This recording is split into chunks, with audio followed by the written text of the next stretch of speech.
Assalamualaikum kami ucapkan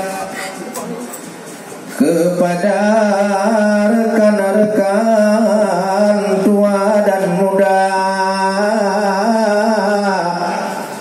pada hari ini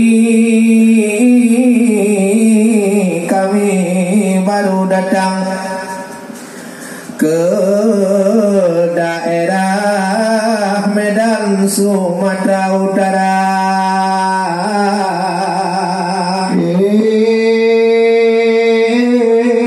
Kamu pikat rumah iurakan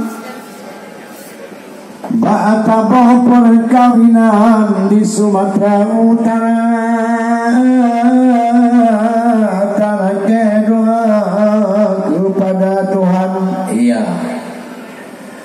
Urongan malam bakmu bahagia, adamu kawin anirun sayang, budi bertenang di dalam rumah tangga.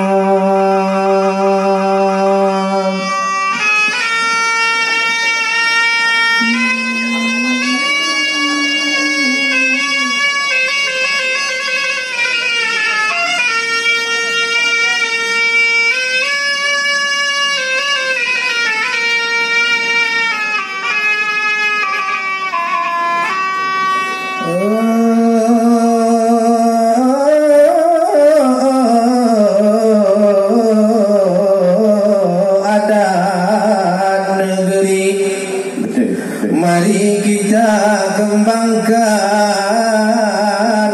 handai dan taulan, janganlah lupa, karena ini identitas kita seorang bangsa, di mana kita tinggal. Hai taulan, mari kita lestarikan ini tradisi bangsa.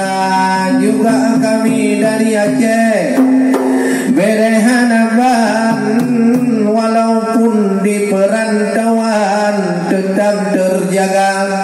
Ini tradisi penting sekali kita lestarikan supaya jangan hilang budaya bangsa.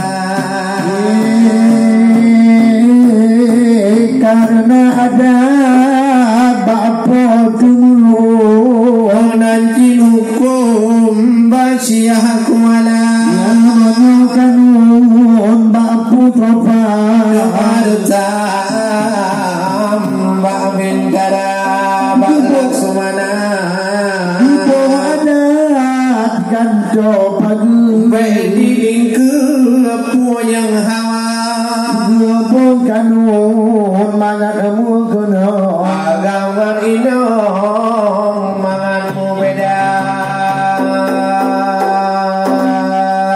Alhamdulillah puja